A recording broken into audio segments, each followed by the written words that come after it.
What's up, everybody? Welcome to Transition Tuesdays. For this Tuesday, March the 2nd, 2021, I am your host, Russ Williams. I'm so glad you could be here today. I'm quite aware you could have been anywhere in this world today. I know, ladies and gentlemen, you could have been anywhere in this world today, but you decided to be here with me, and I appreciate that. And more importantly, I appreciate you. So welcome to Transition Tuesdays. And first off, happy Women's History Month here for the month of March. So happy Women's History Month to each and every woman out there making history then and now as well. So, ladies and gentlemen, we have an action-packed show today. I got a special guest I'm going to bring on in a few. But before I do that, I always like to state my intentions. And my intention is to give you the opportunity to laugh, smile, think, and engage in honest conversations about your life's transition. So that's what we do here on Transition Tuesdays. And speaking of honest conversations, I have my special guest on the line. Special guest, are you there, sir? I sure am, Russ. Oh, how are you? I'm doing good. Now, let me just bring you out to the arena, my special guest. I got this extensive bio, so bear with me, ladies and gentlemen, all right? Now, my special guest is a basketball lifer and a basketball oracle.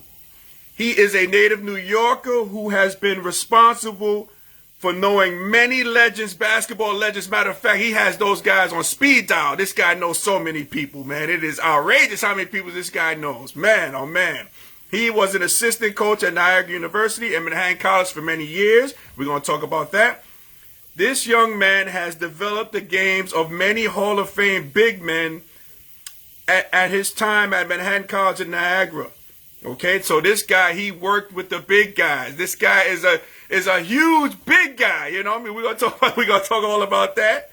And I wanted him to come on today because we're gonna talk about his successful transition from college basketball coach to education. All right, so we're gonna talk about that and him being a principal. So, ladies and gentlemen, Transition Army, please help me welcome Mr. Ed Beglane to the show. Hold on, Coach. Oh, I got people clapping for you, Coach. Thank you so much, Russ. You are welcome. Thank you for recognizing National Women's Month. Yes. Very nice. Absolutely. And also today's a big day because today happens to be the 117th birthday for Dr. Seuss. And, really? Yes, indeed. Wow. Schools throughout the country, I know many schools celebrated Dr. Seuss's birthday with various celebrations. As a matter of fact, our staff has, there was a fundraiser a few years ago, and I am wearing a Dr. Seuss T-shirt, long-sleeve T-shirt that I wore to school today. What? Really? And it says, "Read across America, and I will read here, there, and everywhere." So, so we want to recognize, obviously, women, but also the power of reading and the power of Dr. Seuss, who has done so much for our young people in the development of reading. That's so true. What you had, the Cat in the Hat, green eggs and ham, all that good stuff. Yeah, and actually, two of our pre-K classes were cooking green eggs and ham, and I had some green eggs actually with some ham this afternoon. Yeah. That's the main ingredient. Those green eggs are good, huh? That is once a year is good. Yes, absolutely. Now, Coach, before we begin, we got Karen checking in on us. What's going on, Karen? Welcome to Transition Tuesdays. We also have Marilyn, a newbie, joining us. Welcome, Marilyn, to Transition Tuesdays. Appreciate you. We also have the voice, both the men's and women's voice of the Jaspers. We got Mr. Chris Uncle Smooth Williams joining us today. Oh, man. We also have Phil Boo Lane, who was on here 2 weeks ago, man. He turned it out. Welcome, Phil Lane. Man, we also got Matthew joining. What's going on, Matthew? Welcome to Transition Tuesdays. We also got Richie D. Robertus joining us. Welcome, each and every one of you, Transition Tuesdays. Now, Coach, you're at home when you're with me now, Coach, so I like to play music for my guests. So, Coach, here's what I'm going to do. I'm going to play 2 tunes for you from this artist from one of these artists, I want you to take a listen to. And I'm not sure your musical taste. I'm going to find out today, but I'm going to play this because when I hear this, Coach, I think of you. Okay, so hold on one second. Tell me if you can hear this. I'm about to plug this guy in right now. All right.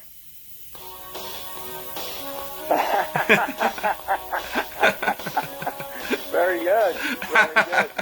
My man, Bruce. Bruce, okay, so you know about the boss. I've seen Bruce in concert over 35 times.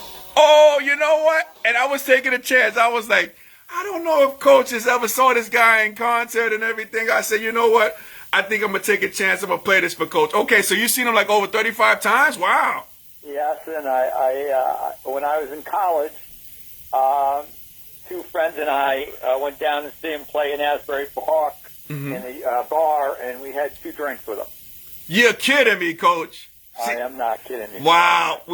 I got a couple of questions like one of the most famous people you ever met. We're going to talk about that in a sec. Okay, cool. Who else we got joining? We got Keisha from the D joining us. What up, though? What up, Keisha? Welcome to Transition Tuesdays. We also got Kathy joining us. What's going on, Kathy? Welcome to Transition Tuesdays, everybody, man.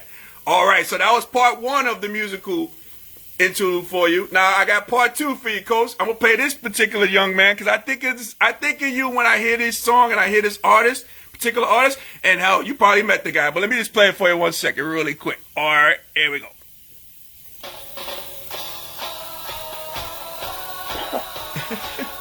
Yeah, Billy Joel. Obviously, I've never seen Billy Joel in concert. Okay. And he's from Long Island. I'm from Long Island. Yep. And no, I have not met him. Okay. Actually, my wife and I, Darcy and I, had tickets for last March. We were supposed to see him. Ooh. But because of the pandemic, right. His tickets are still sitting in our kitchen. And hopefully we'll be able to see Billy when this is all over. Yeah. Were those tickets for the Garden or no? Yes, the tickets for the Garden when he's had those monthly shows. Yeah. At the Garden, so doesn't he have the record for like the most sellouts? I think at the Garden, some crazy. I think his name is up in the rafters. I think it is. Yes, he does. Mm-hmm. Again though, Bruce is my man. I like Billy Joel, but Bruce is he's my guy. You're rolling with the boss. You're rolling with the boss. Yeah, and I do. My wife bought me a ticket for my 60th birthday to see Bruce on Broadway. Wow!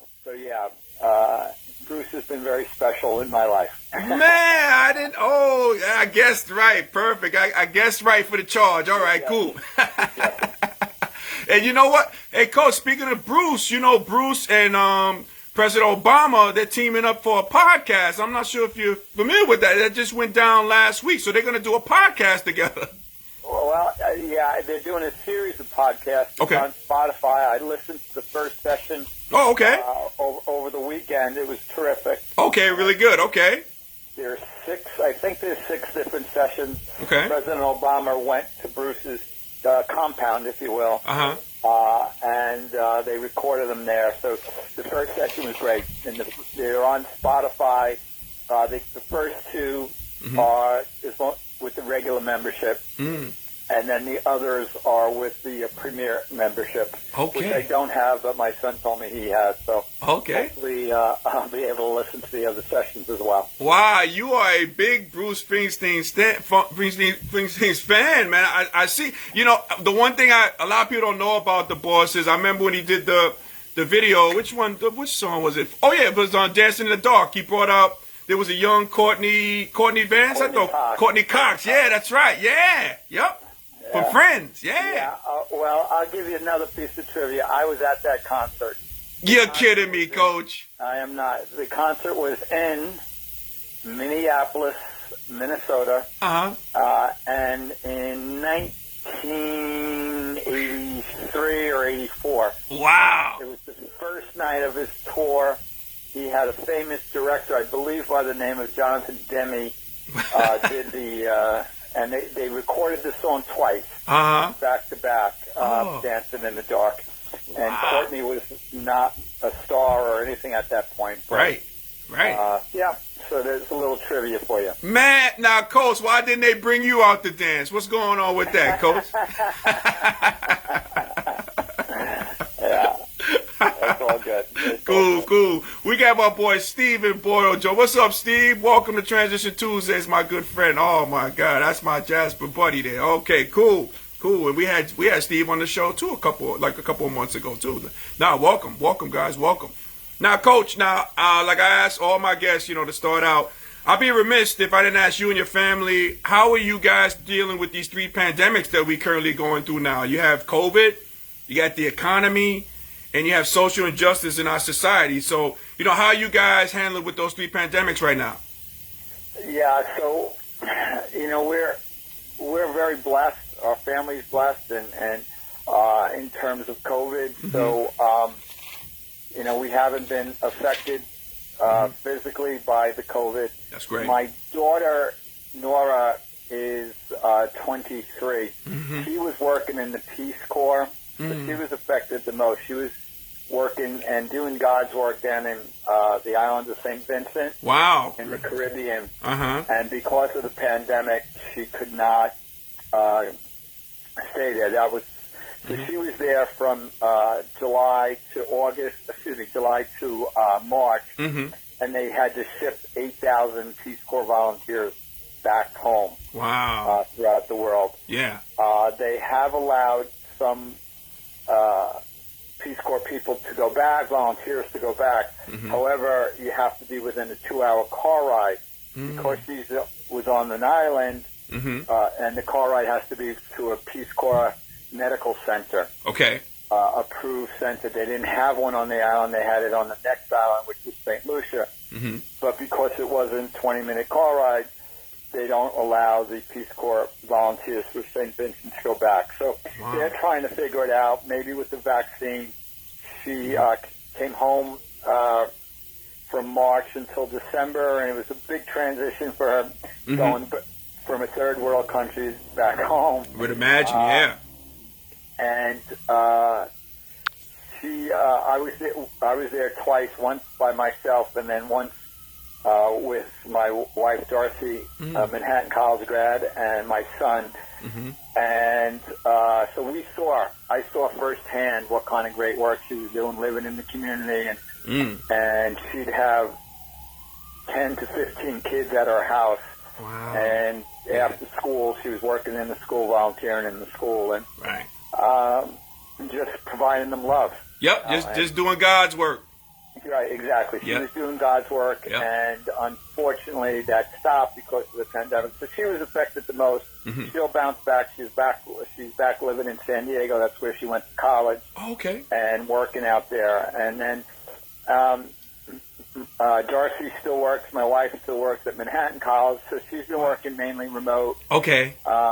And then my son Rory works at LaGuardia Airport. He's a project engineer. Wow. And so he, we're blessed. Yeah. And I'm principal, and it's been challenging, all of that, but I know how hard it's been for many of the families in my community. Our school has a free and reduced lunch rate of 90%, which means low income. Yeah. Which means many issues, and there's a lot of death and a lot of jobs lost and food insecurity, and definitely. So it's been hard. So that's from that aspect, but economically we're fine. Okay. And in terms of social justice,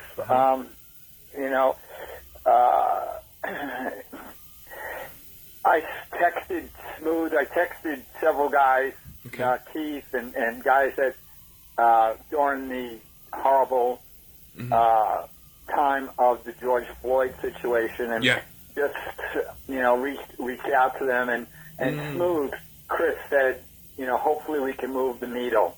Yeah. That was his response, and hopefully we are. It's certainly not going as fast enough or far enough as it should be, but hopefully we are spreading the needle. Yeah. Moving the needle. We do have a chapter in our school of my brother's keeper. Oh, that's great. Okay. For our students, and our population is mainly Hispanic. And we're a dual language school. Okay. But we obviously I'm all on board and for social justice and trying to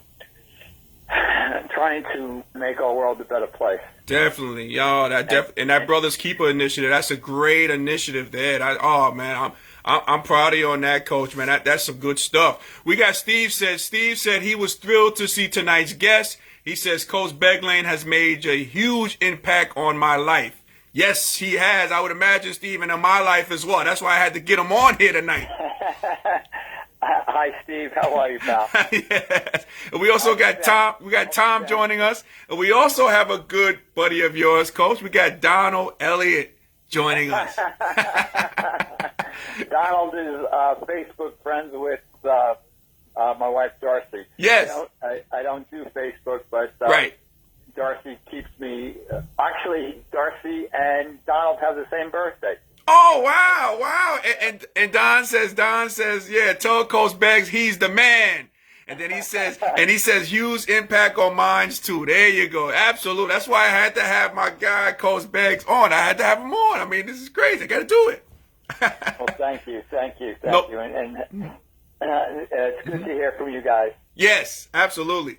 Now, Coach, we touched upon it. Today is Happy, Women's History Month. So I know you mentioned your lovely bride, Darcy. Now, couple of things, all right? I gotta ask about this. And we got the Silver Fox George Survey joining us today. Man, oh man. Yeah, and Don also says, oh yeah, she's my birthday twin. That's what Don says about your wife. Okay. So speaking about your wife, I want to know this, Coach. When was the first time you laid eyes on Darcy? Do you remember that time? Can we go back? Do you remember like the first time you saw her or how you guys met? I was, it was in July of '88, so I had just been appointed assistant coach. Okay. At Manhattan, and I went to a travel agency on Riverdale Avenue. Oh, I remember that. I know the one, exactly which one you're talking about. Yeah, so you go straight, right? You go straight up that road by Overlook. Uh-huh. You're going up to Riverdale Avenue, and there was a travel agency there. Uh-huh. So I was in the travel agency getting tickets to go out to Yakima, Washington for an AAU tournament. Oh, okay. I was going to say, what the hell is in Yakima, Washington? What the hell? Okay, I get you. Yeah, there was an AAU tournament out there. Okay. And Darcy happened to be in the travel agency booking some tickets for whatever, and then that was the first time we met. Wow. And I sent her a little note, nice meeting you, and then I saw her again in August after the recruiting season, and we went on our first date on January 12th of '88. We went to a Met game. Wow. Hey, Coach, you're impressive. You're giving me months. You're giving me years. Oh, man. So your first day was at this was Shea Stadium at the time, right? Yes. Okay. Yes. The Mets won, too, but they beat the Phillies that night. Oh, okay. I know you probably weren't watching the game. You were keeping your eyes on Darcy the whole entire time. I know you, Coach. I know you. Okay. That is cool, man. Coach, now you told me you're from Long Island originally. What part of Long Island are you from? I'm from Garden City Park. Oh, okay. Yes. Right. It's on the other side of tracks of Garden City. Mm-hmm. And more... New Hyde Park was the bigger town next to Garden City Park, where we went to elementary school, my three siblings and I, in New Hyde Park. But yeah, Garden City Park. Okay, gotcha. Very blessed. My dad was a sports writer. My mom was a stay-at-home nurse who worked part-time afterwards. They both were in the service. My mom was a nurse in World War II. My dad was in the Army in World War II. So, yeah. Wow. Didn't know that. Again, we very fortunate. Grandparents, my four grandparents came over from Ireland on a boat, all separately, less than $50 in their pocket. Wow. So, we that was instilled in us. Right. Help immigrants to help the underdog. That's true. That's true. We got Don. Don says, yeah, Coach Begg is the real smooth. All right. No. There's only one smooth. There you. And then Steve says, I did not know the Darcy story. I had forgotten that hire led to that love. You and I are perpetually responsible. Who says losing doesn't pay? That's true. That's true. This is true. This is true because when we were losing, we had to get some other coaches in there, and Coach Begg was one of those guys. Key figures. Key figure. And, your former head coach, who was the head coach before the coach that I came in with, is coaching the Hastings High School team. Right now? So, yes, right now. Coach Delabovi is coaching that team? Really? Hastings High School, yes. Wow. If you see him, please tell him I said hello. I bumped into Coach Delabovi years later. I think he was like an agent or what have you. And I think he had a client out, and I happened to be out in the city. And I remember him telling the client, he was like saying, you know what? See that guy over there? He probably doesn't even remember me that I coached him. I said, of course I do, Coach. What are you talking about? That was years ago. Man. Small world. Small world.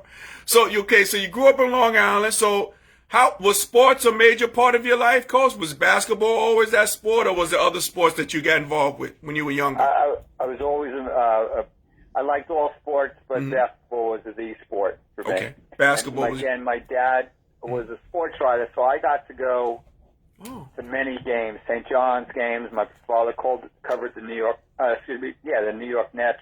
Wow. What paper did he write for? The Long Island Press. Okay. Which folded in 1976. Uh-huh. And that's when I graduated from high school, actually. What high school did you go to, Coach? I went to Maria Regina on Long Island. Okay, yes, I heard of it. Absolutely. Yeah, it's closed. But yeah, so basketball is always my favorite sport, and I am still good friends with Coach Lou Carnesecca. So I grew up going to many St. John's games, going to his camp as a youngster, and worked his camp later on. Coach Carnesecca was at my wedding, Darcy and I wedding. Wow. He was also at my first communion, and I speak to him once a month. Do you really? Yeah, and he's still sharp. Okay. He is 90, I believe 95. Very, very sharp. Very, very sharp. Man, I'll give you a Coach Carnesecca's story. I remember when I was sitting out at Manhattan my sophomore year, and I remember St. John's came to play us at Draddy, and everybody's warming up and everything, and I just happened to pass Carnesecca. And what blew my mind, he said, "Hey Russ, how you doing? How you feeling?" That blew my mind. I was like, wait a second, this guy, no way he knows me. What? That was so cool to me. That meant a lot to me when he did that, man. Oh, that's good to hear that Carnesecca is still doing his thing. Yeah. Yeah, he still watches games. I had talked to him after one of the St. John's wins when they were on the winning streak, and he made a joke about Posh Alexander. I said, "Hey, did you see that kid Posh Alexander?" He goes, "Yeah, you can't open your mouth around him." So that, right? Obviously, that means because he steals the ball all the time. Yep. He'll steal your teeth. That's true. That he always has the one-liners. He still has the one-liners.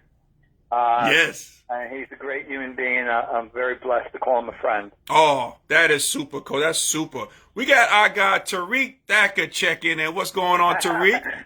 Hi, Tariq. Yes, Tariq says, Coach B, hope all is well. Then Don says this to you, Coach. He says, being a military child, I see why Coach Beglane, would do push-ups and pull-ups and challenge us in pull-up competitions. There you go. Yep. And then Steve says, well, Lou Carnesecca didn't know him. Yes, he did know you. You in the scouting report, Lou. What are you talking? Where you scouting? You in the scouting report there, Steve. He knew you, man. He knew you. You were deep in that scouting report, Steve. He definitely knew you. Oh, man. Okay, so Long Island, raised there, doing your thing there. Now, Coach, couple of things before we get started on basketball stuff, but I know you know a lot of people, Coach. I know, like you mentioned, you just dropped the name. I mean, you dropped a couple of names. You know the boss. You know Carnesecca. Well, I don't know the boss. I met the boss. Okay, it's different. You met him. Okay, well, he's a lifelong friend now because you met him. You know what I mean? One of those deals. But Coach, who do you think is the most famous person you know? Oh, it'd have to be Coach Carnesecca. Okay. I mean, I know Bob Costas, but I mean, that's famous. But Coach Carnesecca, I mean, but again, he's as great as a coach he was. He's a more fantastic person. Oh, that's great. So I went to a basketball funeral, somebody very prominent last week, and it was by invite. Because the man was so prominent, and that's Tom Konchowski. Oh, did you go to that? Wow. I did, yeah. Wow. So I would, I met Tom back, I was an assistant at Adelphi when I was in college. Assistant coach, I was the senior at St. John's, 1979, 78, 1979, 80. That was my first year. And that's when I met Tom. Wow. And Tom and I were friends throughout the years. Yeah. And I'd run into him when I was out of the business. And I had dinner with him and Coach Bob Holford and Joe Dunleavy and Tom. So the four of us had dinner last August together. Okay. And then on December 30th, we had lunch on Long Island because you couldn't have lunch in Queens at that point. Right. Because of COVID. And I don't know if you saw all the stories about Tom, but he's just he was a fantastic human being, Christ-like. He was like, and he was just so kind and for everybody that he ever met. So absolutely, I was blessed to have known him, and I was touched. I usually don't take off for work, but I arranged it so I could leave for 3 hours, and I went to his funeral, and very humble, just like Tom was. Yeah, absolutely. And you know what, Coach? I'll share with you a story about Tom Konchowski, and I think I shared it with the viewers before in the past. Tom Konchowski, I remember I was going into my senior year in high school, and I'm at home, Coach, and I get a call. I pick up the phone, and the guy says, "Hello, this is Bernard King for the New York Knicks." Right? I said, "No, it isn't." So I hung up on the guy. He calls right back. He says, "Oh, don't hang up. This is Bernard King for the New York Knicks. Okay, I was referred to give you a call from Tom Konchowski because we're doing our camp in Long Island, the Ernie and Bernie camp, and he recommended that you want, that you can play in their camp. Matter of fact, we're gonna award you a scholarship because of the reference from Tom Konchowski." Says, okay. So, Tom Konchowski was that guy, man. And I remember bumping into him years later, and he's telling me like, "Oh, Russ Williams, Mount Cedar McClancy, Rose Hill Gym. They had St. Raymond's had a 16-game winning streak, and then you had the little school, Mount Cedar McClancy, knocked them off. Final score. He gave the final score too, Coach. Final score. Oh, my gosh, yeah. I was like, "Coach, I don't know how you do it, man." But he was just one of those guys, man. Just a great guy, great heart, great spirit. Yeah, and just genuine person that he cared about people, and we could all learn from him. Yes, absolutely. Very blessed to. Most famous, it would probably be Tom Konchowski or Coach Carnesecca in the basketball world. Okay, gotcha. Steve had a question for you, Coach. He says, ask Coach if he remembers the Matt Doherty story at Pike Place during the 1995 Final Four. Do you remember that one, Coach? We went on a boat ride together. Okay. He said it involved the famous Tar Heel Sports Illustration cover. Sports Illustrated cover. That's what he said. I don't remember the Sports Illustrated cover. I mean, the cover he's probably talking about is when with Doherty and Michael Jordan and Sam Perkins were all on the cover. Maybe Jimmy Black probably also. I remember that one. Yeah, Yep. Yeah, yeah. And I remember being on the boat ride. I remember going to dinner the night before the boat ride. Okay. Coach McAllister was there. The reason Matt Doherty was there because he was friends with a good friend of mine, Coach Bob McKinnon. Oh, okay. From Davidson, right? No, that's Bob McKillop. Right, gotcha. Bob McKinnon was an assistant at Niagara and George Washington, a bunch of different places. He ended up being an assistant with Matt Doherty. At Carolina and Notre Dame. Okay. But Steve is going to have to refresh my memory a little bit more on what happened specifically with the Sports Illustrated. Yeah. I remember being on the boat ride. I do remember being on the boat ride. Gotcha. Yeah, Steve, hit us up a little bit more details on that so we can, so Coach can go into depth with that. Let's see. I think he did already. Okay, he says exactly. He says, crazy guy approached us and Matt thought he was crazy. His wife freaked out. Everyone laughed when they realized he only wanted an autograph. Yeah. Okay. That I don't remember, but I'm. We'll take his word for it, Coach. Yeah. I'm sure. Yo, sure. Steve is on the up and up. Steve, we'll take your word for that one. Yeah. And Coach McAllister was giving me a hard time because I was trying to arrange all of these events to include Steve in. I remember that. Oh, okay. There you go. That's the sidebar conversation. Okay, the story. That's the sidebar, yeah. Nice. Okay, cool. So those are famous people you talked about. So, Coach, we talk about basketball, but why was basketball a sport for you to coach? Like, why did you go into coaching? It was because of Coach Carnesecca. I remember going, I was a communications major at St. John's when my father worked. He was a sports writer, but he also was an assistant dean at St. John's College, St. John's University. And I grew up around the game, Russ, and then, didn't want to know what I wanted to do with my life. So it was the senior year, and I was working at Adelphi as an assistant coach, and had been the sports information director there for 3 years. Oh, I didn't know that. Okay, Coach. Wow. Yeah, and so that's how I was able to be an assistant at Adelphi. I was doing both. And Coach, I said to Coach, I told my father, I said, I want to coach. He goes, all right, go talk to Louis.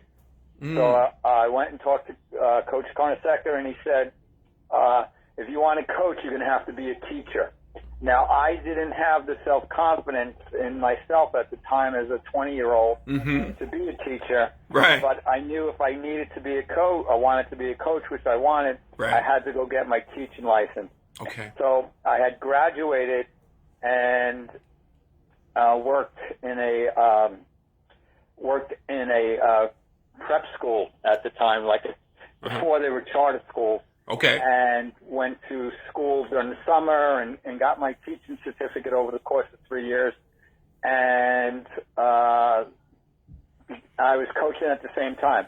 So I coached at Adelphi, and then I worked at St. Pascal's in St. Albans. And this was all at the age of 20? Like you were that young? 21. 21. Yeah, 21, 22. Now after I graduated from college. Right. First year I was with Jamaica Prep. First year out. Second year out, I went to St. Pascal's, and I was at Adelphi. Wow. So I was assistant for 3 years. And then I got a call from a Floyd Bank out of the blue and said, hey, you want to coach Long Island City High School? So I went from there, and I coached Long Island City High School for 3 years. Wow, I didn't know that. You were at LSC? Okay. Wow. Yeah, so, and did that, and then from there I went, Andy Walker was from Long Island City. He was up in Niagara, and he asked me to go to Niagara with him, right? Which I did. Wow. Okay, man. We got Skeeter Henry joining. What's going on, Skeeter? Welcome to Transition Tuesdays. We also got Annette from the D. What up, though? Welcome to Transition Tuesday, each and everybody there, and we are talking to our good friend, Coach. Oh man, we talking to Coach Beglane, man. On the check-in here on Transition Tuesdays. So, Coach, okay, so it's kind of like in your DNA, the coaching, in coaching basketball. When you did that, and you were legendary known as a big guy, a big man's coach. Now, if people don't like you, if you don't know Coach Beglane is not a tall gentleman. Okay, he's not tall. 5'8". There you go, 5'8". There's the measurements, 5'8". But this guy was notorious, and he dealt with the big men. So, Coach, what was your draw to working with big men in the post? You know, I think just growing up, I was a fan of guys like Billy Pault and Dan Cornelius, all these guys that played at St. John, you know, and I'd go to camps. I went to a big man camp out in Los Angeles, and while I was coaching in high school, led by Pete Newell, and I was a famous coach. Yes. And that was sort of, okay, you know, at that time the game was so different. You had a center with a back to the basket and needed to work on skills. So when I went to Niagara, they had me work with the big guy, so I did that, and tried to add to my toolkit by going to different camps and learning different things, and it just came to be. Yeah, because Coach, you're responsible for really cultivating the big guys, the big men, especially at Manhattan College. I mean, the list goes on, who the guys you worked on, who allowed, like, you know, prominent guys who played there at Manhattan College. So, you know, I just want to talk to you about that. So, speaking of big men, Coach, I don't mean to put you on the spot, but I think I will. Now, can you name me your top 5 big men you have ever seen in person? That I've seen in person? Yeah, seen in person, yes. Okay, so obviously Kareem Abdul-Jabbar. Okay, all right. All right. And I saw him play actually when he was with UCLA, and I saw him play once with Milwaukee. I never saw him play with Los Angeles. Okay. And then Bill Walton. Yeah. He was the most fundamentally sound player that I ever seen. When he set a screen, he set a screen. Yeah. And I saw him when he was with the Los Angeles Clippers. Not with Portland. Okay. Wow. Okay. Yeah, and then I'm trying to think. I used to keep stats, so I know Julius Erving wasn't, but I kept stats for the radio. WHN radio when the Nets were playing and Julius Erving was at the Nassau Coliseum. So I know he's not a big guy, but he was just phenomenal. And let me think. I saw Moses Malone play. Ooh, yeah. Yeah. Okay. Yeah, so he's obviously. And then I know he's not a big guy, but I was at the 84 Olympics and when with Coach Carnesecca in Los Angeles, and we went to many of the games. And Patrick Ewing was on that team. Oh, okay. You know, and I saw him a number of times at the Knicks too. Absolutely, yeah. In person. So yeah, so those would be. Okay. Wow, that's a strong list. And then not a small forward, big forward would be Rick Barry. Rick Barry when he was with the Nets. Oh yes, Rick Barry. Shooter. Man. Phenomenal shooter. Yes, absolutely. Man, oh man. We got Brian Burns checking in with us. What's going on, Brian? Welcome to Transition Tuesdays. We also got a Hall of Famer, Ron Niclario from Cardozo High School, joining us here. Oh man, we got Coach. You were bringing out the people here today, man. I saw Ron Niclario at Tom Konchowski's funeral. Yeah. Oh, okay, great.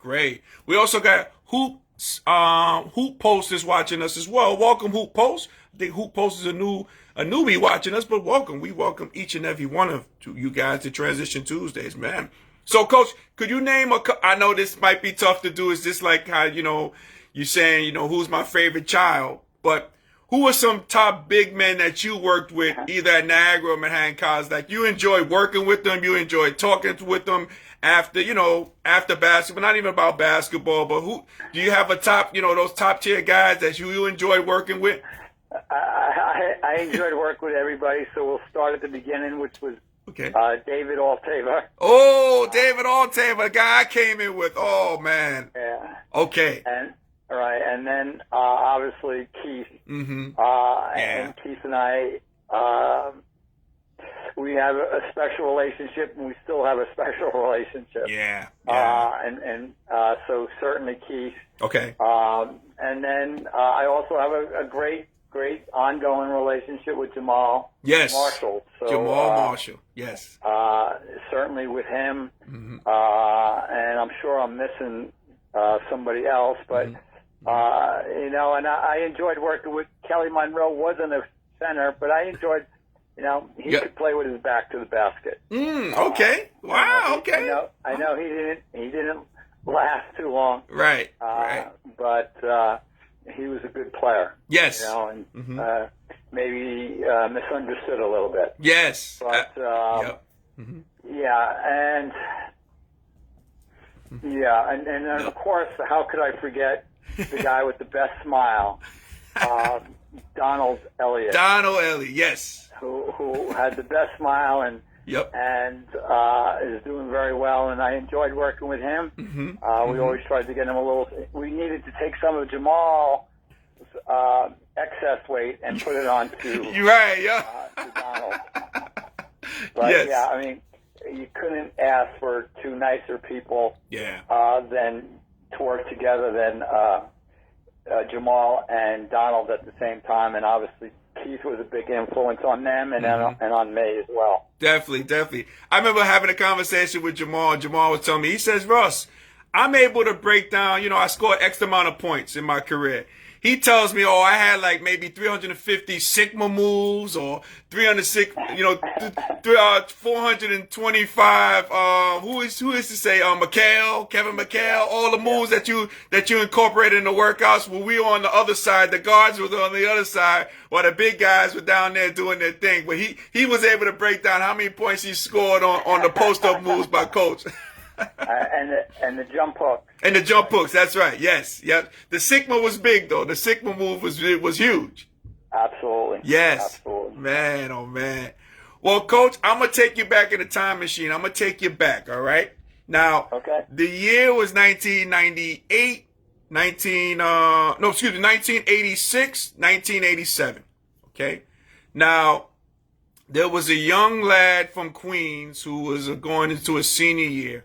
And he finally got his letters from Coach Don Kent, who held up the letters, for the recruiting letters. But this young man got his letters, and he opened it up, and he saw one from Niagara. So I don't know how it is now, Coach, but back in the days, when you got the questionnaire letters for a college university, you had to send those back, and then they'll see, then the interest is involved, and they keep sending your stuff back like that. So I finally got this letter from Niagara University, and I sent it back. So I was corresponding with a young coach at the time. So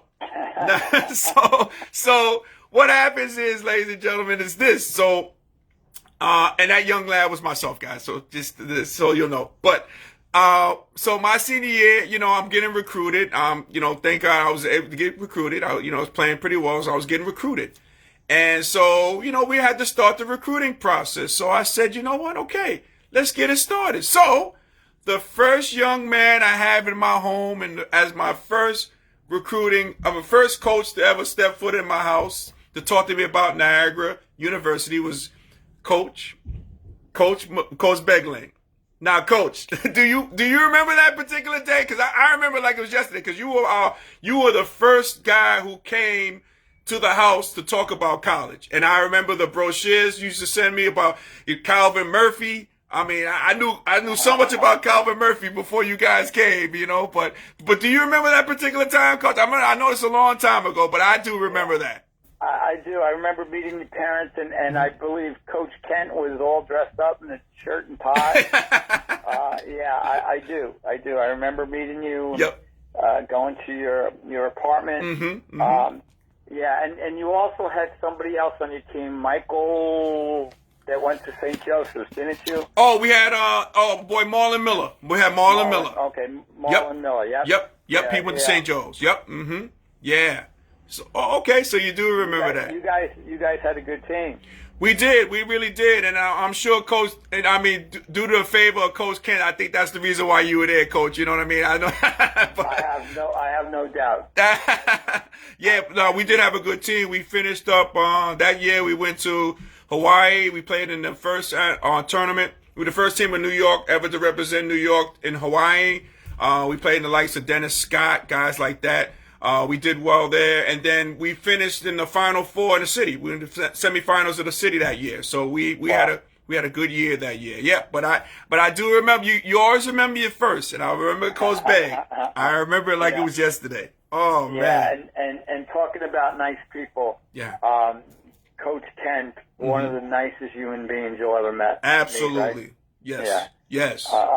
Nice man. He's gone through some health problems, but he really persevered. Yep. Mm-hmm. I spoke with a friend of his the other day, actually. He was asking about Donnie. Okay. So, yeah. Yeah. Yep. I last saw Coach Kent, I think it was last year. They do an alumni game on Senior McClancy every year, and he came. So we talked extensively. It was good to see Coach. Always a pleasure seeing him. One of the nicest guys on the planet. One of the nicest guys. Absolutely. Yeah. Absolutely. I agree. Yep. So, Coach, talk to me a little bit about your coaching experience at Niagara. We'll start there a little bit first, and then Manhattan College. Let's talk about that, and then I want to get from you, like, what are some pluses and minuses to being an assistant coach? Like, if you know, if you want to be involved in that profession, like, what are some pluses and minuses? Because I think a lot of people need to know that. Like, it's not all peaches and cream, I would imagine. So. Yeah. So I had a different style. One, I was maybe it was 27, 28 when I went to Niagara. Mm-hmm. But let me see how I could word this delicately. I was more of an authoritarian, disciplinarian when I was at Niagara because I felt I needed to be. Mm-hmm. All right, based on when I was at Manhattan, I didn't need to be because of the environment, right? Because of the other coaches. Okay. So I had different roles when I was at Niagara as opposed to Manhattan. Mm-hmm. So the pluses and minuses. If I coached 10 years Division I assistant and 3 years Division II assistant, and then 3 years high school. Mm-hmm. I like being in charge. Maybe that's why I like being a principal. Certainly, not that I didn't enjoy my time as assistant, I did. Mm-hmm. But I enjoyed my time coaching high school more. I got you. I understand. Mm-hmm. Yeah, and just being, again, I was an assistant principal for 2 years. Mm-hmm. And then principal for the last 20, I enjoyed my time as principal more. Mm-hmm. So the pluses and minuses, the recruiting can be. What happened with me is that I was single, and I started coaching in college in '85, and then got married in '89, and your priorities changed, and then had a child in '94. Yeah, and then my priorities in life really changed. After a child, and the lifestyle's not very conducive. Yeah. I drove 7,000 miles one July. Oof. And I always knew that I could go and be a principal. I had that in my pocket when I went into the business. Mm-hmm. I had my certificates that I needed. Right. I got them when I was coaching in high school, and I just made a decision. Okay, I wasn't having fun. And I transitioned. I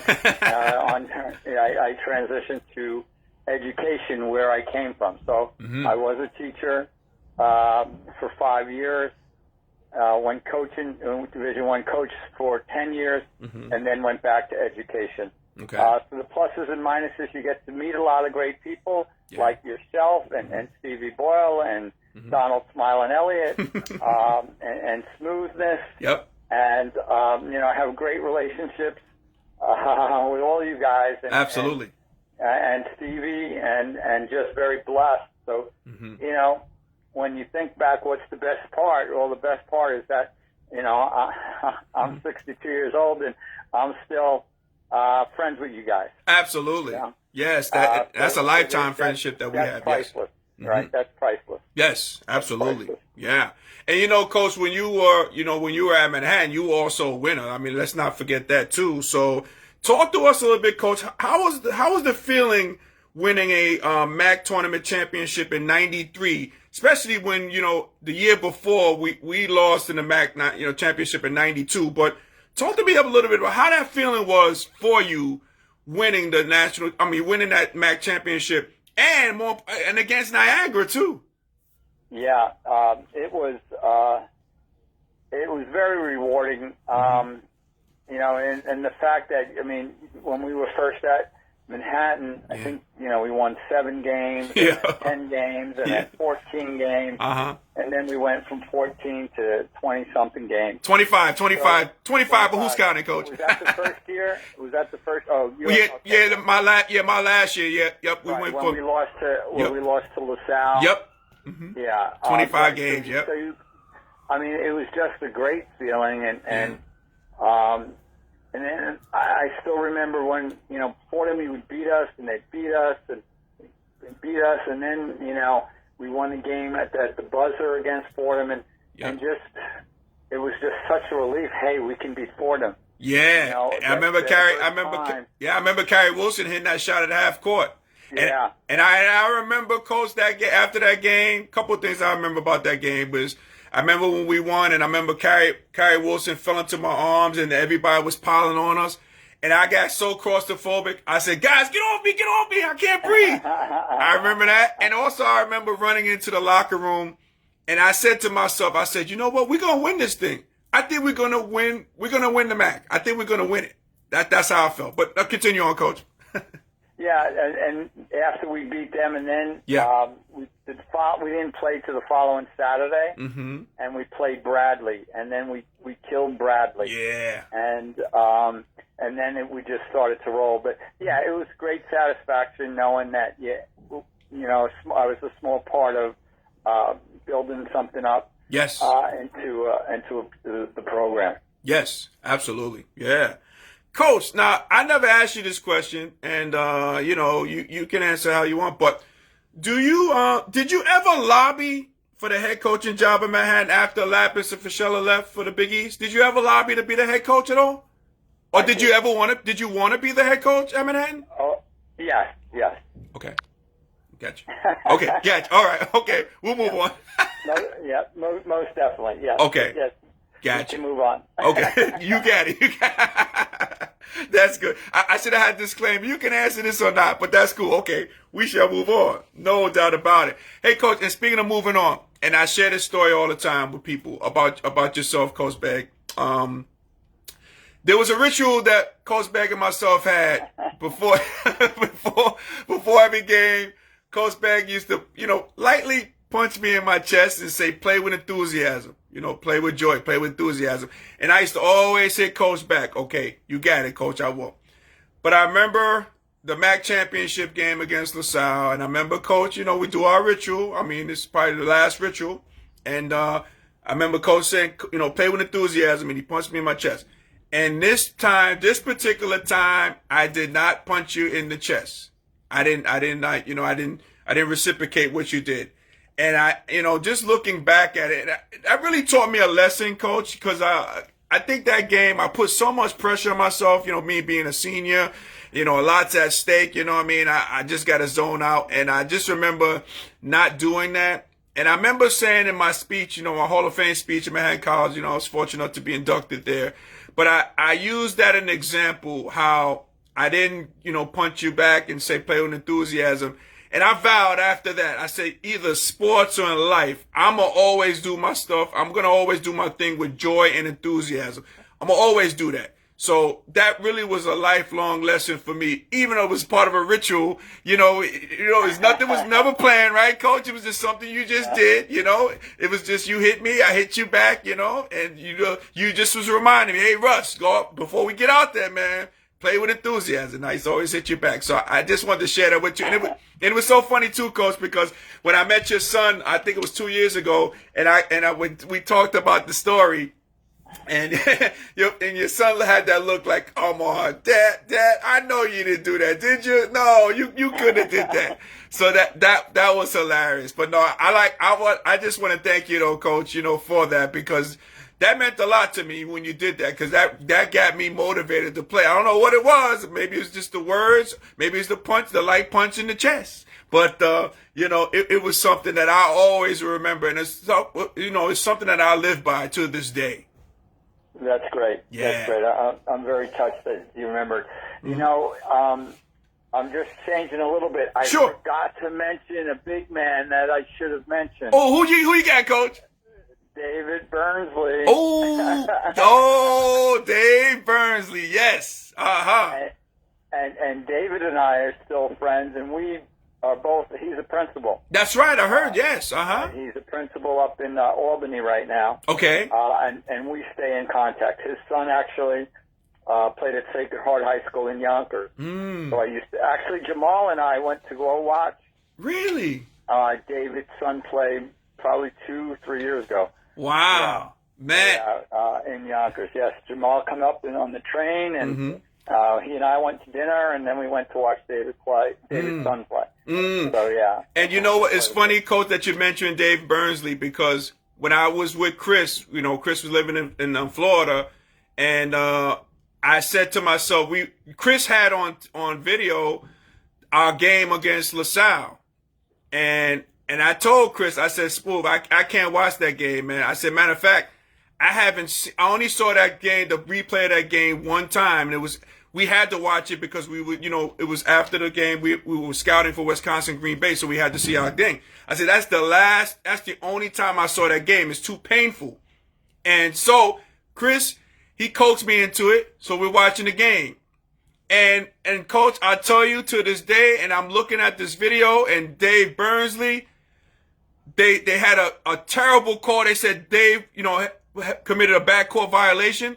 He was nowhere near half court. I don't know how that ref even made that call. I'm like, wow, all these years I am looking at it. Wasn't even close because it was a pivotal play. It was a pivotal turnover that we had, but it wasn't a turnover at all. So Dave, man, I'm going to apologize to you, man, because, man, you were not the culprit in that play. We were robbed on that one. Yeah, I still hurts, Coach. It still hurts, man. I can hear your pain. After the game, David was on the court, and he wouldn't leave the court. And LaSalle was like rejoicing, and David was on his knees practically. Yeah. And I went over to him and said, "Come on, Dave, you got to go. You got to go." Man. And I remember, actually, it was a picture, I believe, in the New York Times the next day of me trying to console David. Wow. After the game. And, that was a tough one. Yeah, that was a tough one. But hey, we bounced back in the NIT, obviously. Yeah, we definitely did. We definitely did. It was fun times at Manhattan. And I'm going to share with you another story, Coach. Now, speaking of fun times at Manhattan off the court, now, Coach, I'm going to talk about a player who will remain nameless, right? But it was one time in the locker room. Well, with this particular player, he was having a lot of problems with the staff. He was having a lot of problems with the players. I mean, this guy fought everybody except me and Smooth. I think he fought everybody else on the team. But so one time we're at practice. We're in the locker room. The next thing you know, Coach Beglane storms in the locker room. He comes in, he goes, "Oh, this player who will remain nameless." He said, "Hey, this player quit the team. Hooray!" And everybody's clapping and laughing and everything like that. Now, Coach, do you remember that particular story? When you came, you flew in the locker room, you had to give us the news first. So you were the bearer of good news. So you came in and you flew in and you told us that. But do you remember this story? Do you remember the player who shall remain nameless? I do remember the player that shall remain nameless. Yes, I do. Okay, so you remember that story. Oh, man. Yeah. Hey, Different times, right? Different times. Yes, absolutely. Yes. Now we got Darcy. We got your missus checking on the line. She goes, Wisconsin Green Bay was a great win on our home court. Absolutely. And, we had Coach Lapp on here a number of months ago, and he made a great point. He was just saying, when you guys first got started coaching at Manhattan College, there was a situation in which we were the school of one bleacher, in which it was just one bleacher in which the fans saw the games, family and friends, custodians, security guards. Those are the people. Now, so when you fast forward to that Wisconsin Green Bay game, which I didn't even know, but Coach Lapp talked about he said that was a sellout game. So it was sold out. Matter of fact, people were scalping tickets outside. Yes. So we went from that, and I remember it felt like the stanchions was shaking, man. When we played in that game, so that was a great game. That Darcy talks about, that Wisconsin Green Bay that really propelled the program.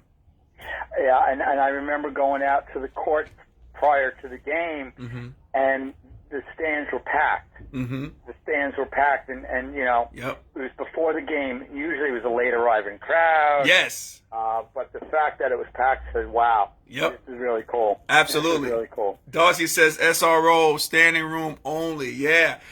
And I had Coach. I had Mr. Burns on here last week, Coach, and I had to put him to task, and maybe you can shed light on this story. Okay, so in that run that we had in the NIT, we beat Rutgers. And then we were scheduled, what I've heard, to play Rhode Island at home. But I think the school, and I understand, the lights have to be kept on at Draddy Gymnasium.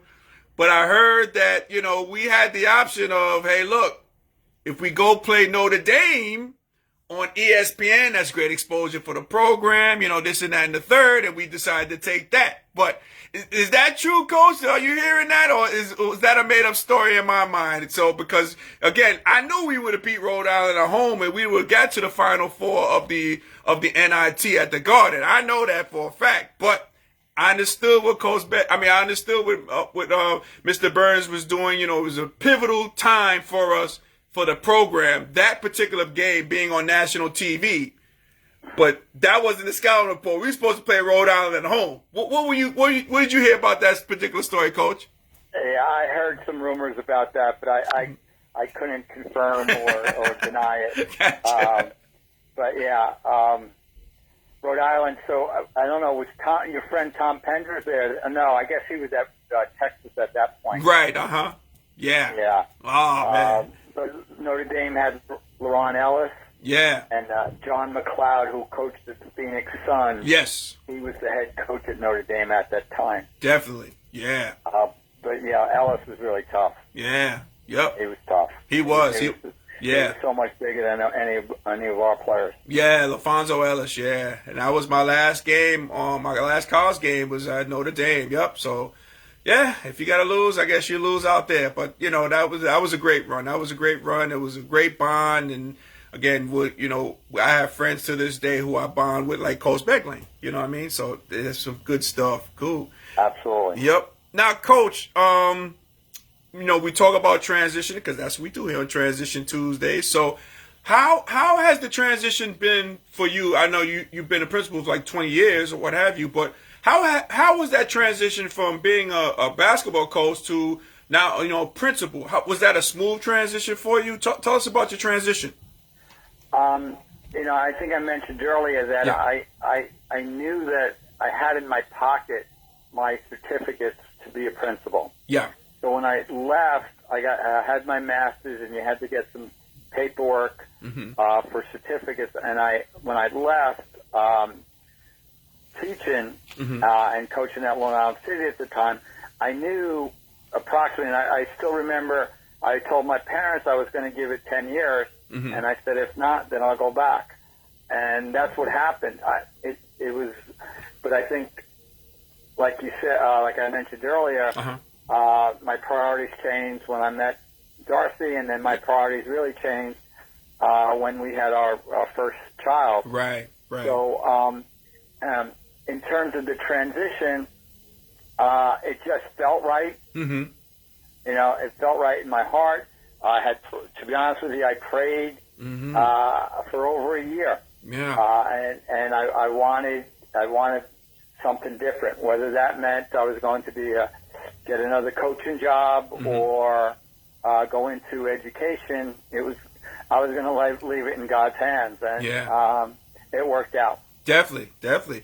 Do you now, Coach? Let's say if you were approached to coach another team, a school in college basketball, would you? I mean, are you at the place right now which is basketball out of the system? I mean, out of your system, or would you ever consider coaching again? Yeah, no, not at this time in my life. But back when I was, back in 94, 95, yeah, would I have? Yes, but not at this point in my life. Okay. Yeah, I enjoy what I'm doing. I'm on the tail end, and I have some plans for next steps. But no, in terms of coaching, no.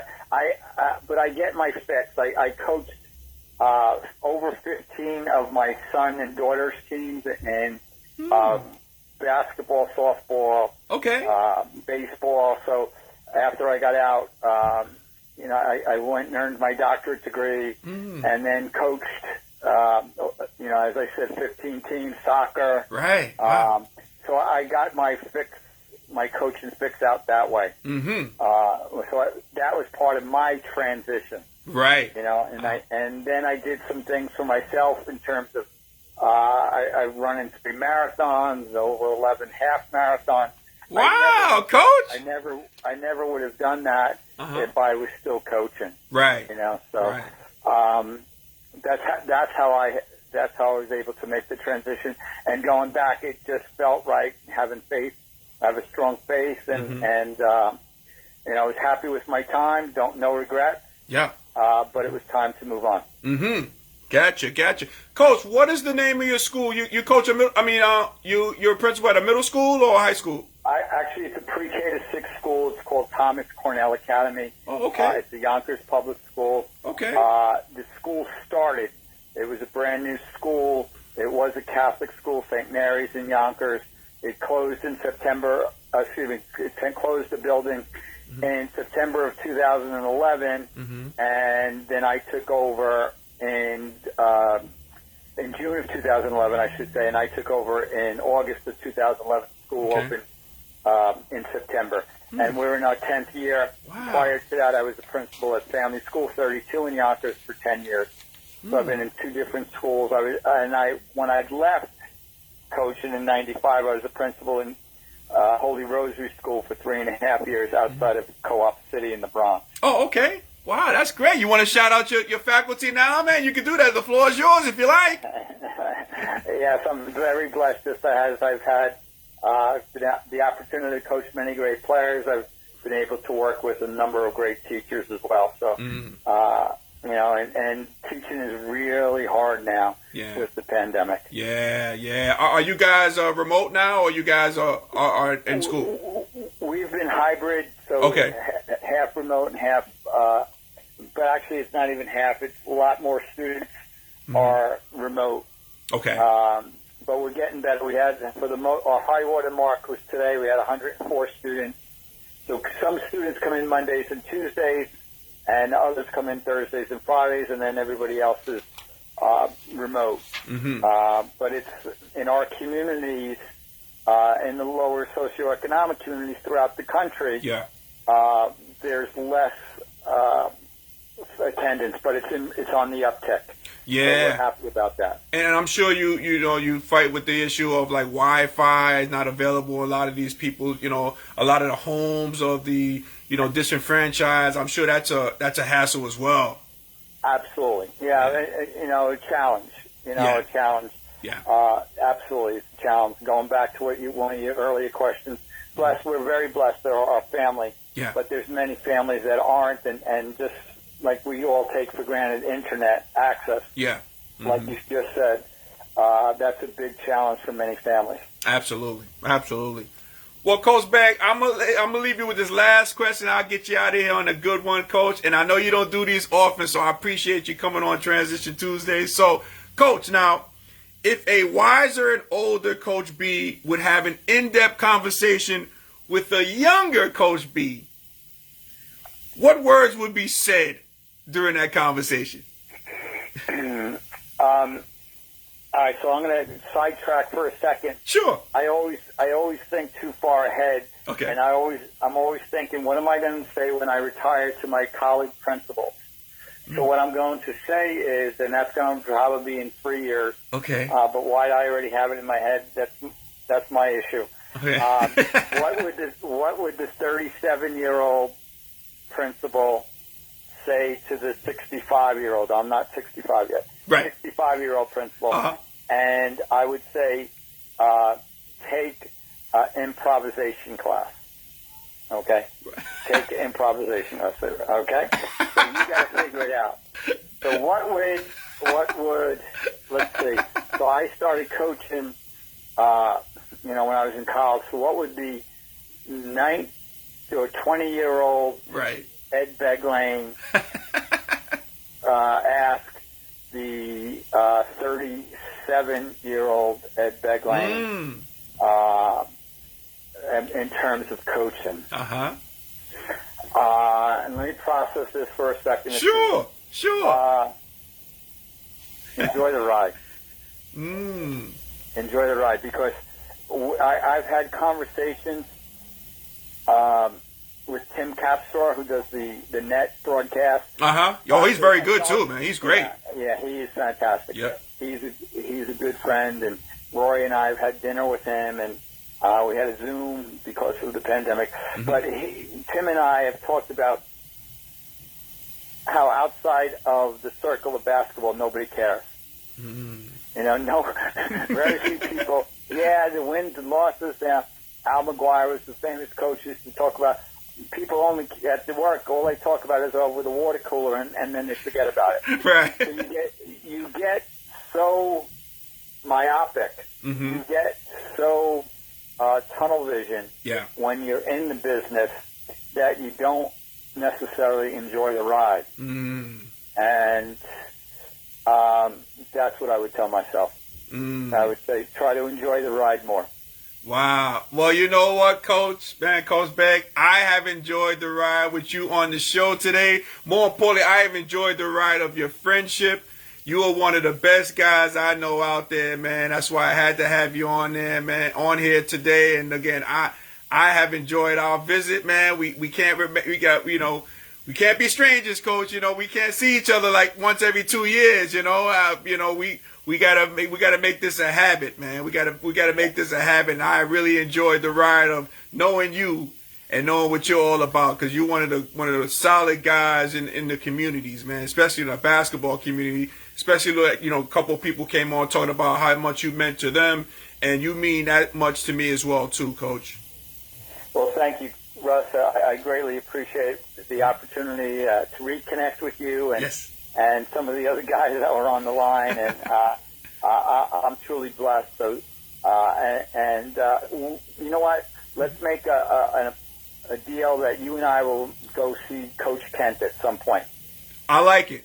I think that's great. That'd be great. I'd love to do that. Yep, you got my word on that one. We'll definitely make that happen. Good. Cool. Russ, thank you so much. Thank you, Coach. Appreciate you, man. Thanks again.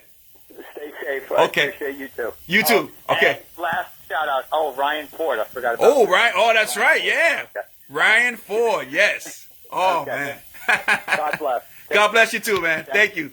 Okay. All right. Bye-bye. Bye-bye. Coach Ed Beglane, one of the class acts, man. Just one of the good people out there. Forget basketball. Just a good guy, man. Coach Beglane. Thank you, Coach, for coming on, man. Appreciate it. Darcy says, thank you, Russ. No problem. Thank you. Thank you guys for blessing us for that interview. That's great stuff, man. So, let's transition, because that's what we do, transition. And I want to transition to politics. And before I begin, I remember I had an in-depth conversation with a friend of mine, and my friend says, you know what, Russ? Man, after this election and everything, you were heavily talking about politics and everything, and number 45, and you just stopped talking about them. But now that time has arrived in which I'm going to start talking about number 45. We talk about the return of number 45, who just spoke at the CPAC convention, and he was the keynote speaker there, and he had a lot to say, especially about Biden and all those Republicans that voted against him for impeachment. So he kind of aired them out, and whoo, boy, I tell you, it was very weird seeing. I'm not necessarily weird. I mean, you know, we expected what he was going to say. I mean, you know, that was to be expected. But in the case of 45, you know, he made some revelations. He talked about how he hinted. He didn't, you know, give you a little political drama. He hinted that he might run for 2024, for president for 2024. He aired out everybody under the sun, and he still is under the belief that the election was rigged.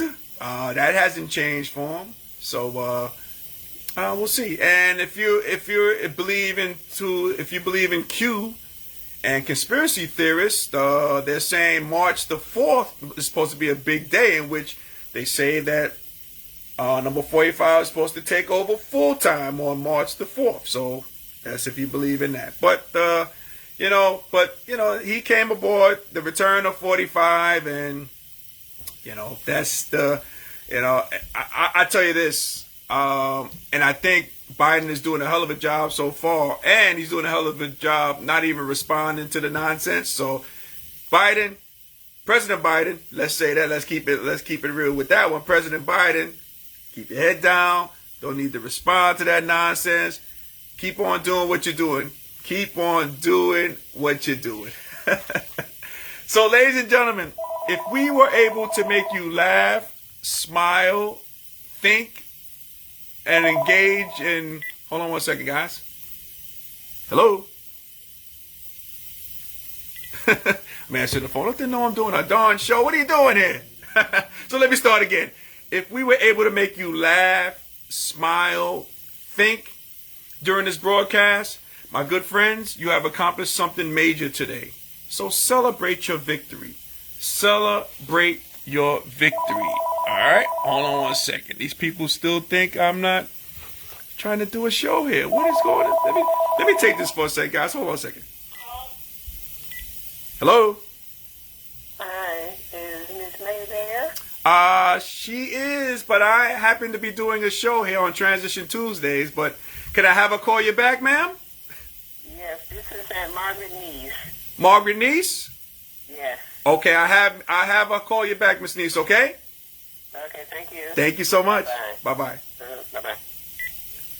Now, I don't know if that was a solicitor for my mom or that was a close little friend of mine. I have no idea, but we will move on.